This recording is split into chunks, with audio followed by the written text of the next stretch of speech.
आज डोपो धमाका चैनल से आपका स्वागत अभिनंदन करती हूँ। श्री राम कथा आपको सुनाने जा रही हूँ, जिसमें श्री राम और लक्ष्मण सबरी के आश्रम पर जाना। तो मैं श्री राम की कथा सुनाने जा रही हूँ। अब शुरू करती हूँ, और जिसको मेरी वीडियो पसंद है वो लाइक शेयर जरूर करें। तदंतर राजकुमार श्री राम और लक्ष्मण काबंध के बताए हुए पंपा सरोवर के मार्ग का आश्रय ले पश्चिम दिशा की ओर चल दिए। पंपा नामक पुष्करणी के पश्चिम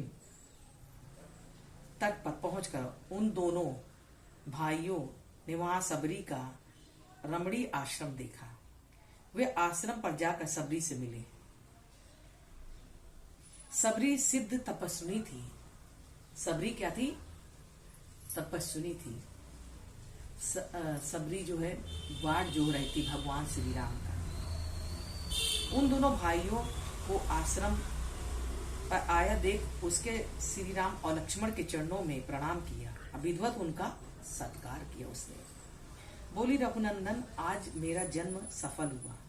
आप देवेश्वर का यहाँ सत्कार हुआ, इससे मेरी तपस्या सफल हो गई। अब मुझे आपके दिव्य धाम की प्राप्ति भी होगी। जब आप चित्रकूट पर्वत पर पधारे थे, उसी समय मेरे गुरुजन अतुल विमान पर बैठकर यहाँ से दिव्यलोक को चले गए। उन महर्षियों ने जाते समय मुझसे कहा था, तेरे इस परम पवित्र आश्रम पर श्री राम लक्ष्मण के साथ तेरे अतिथि होंगे। मतलब उनका दर्शन करके तू श्रेष्ठ अच्छे लोगों को जाएगा। सबरी जात से वर्ण वह होने पर, मतलब वो छोटी जाति थी, विज्ञान में बहिष्कृत नहीं थी। उसकी बातें सुनकर राम ने उससे कहा, तपोधनी, मैं तुम्हारे महात्मा गुरु जनों का प्रभाव सुना है। मैं उनके उस प्रभाव को देखना चाहता हूँ। इस वचन को सुनकर सबरी ने उन दोनों भाइयों को उस महान वन का दर्शन कराते हुए कहा, रघुनंदन, इस वन की ओर दृष्टिपात कीजिए। यह मतंग वन के नाम से विख्यात है। किस नाम से? मतंग वन के नाम से विख्यात है। श्री राम, यहाँ वे मेरे भक्ति आत्मा गुरुजन निवास करते हैं। राम, यही वे मेरे भक्त आत्मा गुरुजन निवास करते। इसी स्थान पर उन्होंने गायत्री मंत्र के जपने विशुद्ध हुए अपने देह रूपी पंजर को मंत्रोच्चारण पूर्वक अग्नि में होम कर दिया था। यह प्रत्येक स्थली नाम वाली वेदी है। भगवान, आपने सारा वन देख लिया और यहाँ से के संबंध बातें भी सुन ली। अब मैं आपकी आज्ञा लेकर इस देह का परित्याग करना चाहती हूँ। तदंतर श्री राम ने सबरी से कहा, भद्रे, तुमने मेरा बड़ा सत्कार किया।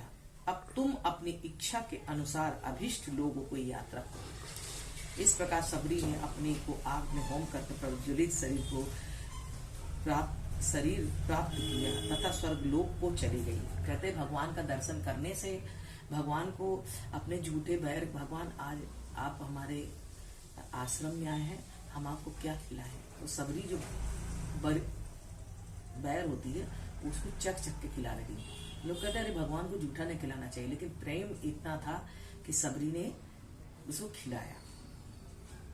तो इस तरह से भगवान का उसने दर्शन किया और स्वर्गलोक को प्राप्ति हुई। सबरी और राम लक्ष्मण का पंपा सरोवर के तट पर जाना। सबरी के दिव्य लोक चले जाने पर लक्ष्मण से श्री राम ने कहा, लक्ष्मण, यह जो सातों समुद्रों के जल से भरे हुए तीर्थ हैं, उनमें हमने विधिपूर्वक स्नान तथा पितरों का तर्पण किया है, इसलिए हमारा सारा अशुभ नष्ट हो गया और अब तो हमारे कल्याण का समय उपस्थित हुआ है। अब मेरे कल्याण का समय उपस्थित, 7 समुद्र के जल से मैंने नहा लिया। नर श्रेष्ठ, क्योंकि भगवान थे, वो नर रूप रख के आए तो नर श्रेष्ठ बोले, अब मेरे हृदय में कोई शुभ संकल्प उठने वाला है, क्योंकि नहाने से मेरे मतलब कि जितने अशुभ चीजें थी वो निकल गई है, अब शुभ है। इसलिए अब हम दोनों परम सुंदर पंपा सरोवर के तट पर चले। मैं वानर श्रेष्ठ सुग्रीव से मिलने के लिए उतावला हो रहा हूँ। तदंतर श्री राम लक्ष्मण के साथ उस आश्रम से निकलकर पंपा सरोवर के तट पर आए। वहां आकर उन्होंने मतंग सरस नामक कुंड में स्नान किया। लक्ष्मण सहित वन को शोभा देखते हुए वहां जाकर श्री राम सीता के वियोग में व्यथित हो उठे तथा विलाप करने लगे। दोनों भाइयों ने पंपा को देखा, उसमें प्रवेश किया। बोलो वृंदावन बिहारी लाल की जय। श्री कृष्ण गोविंद हरे मुरारी, हे नाथ नारायण वासुदेवा। श्री कृष्ण गोविंद हरे मुरारी, हे नाथ नारायण वासुदेवा।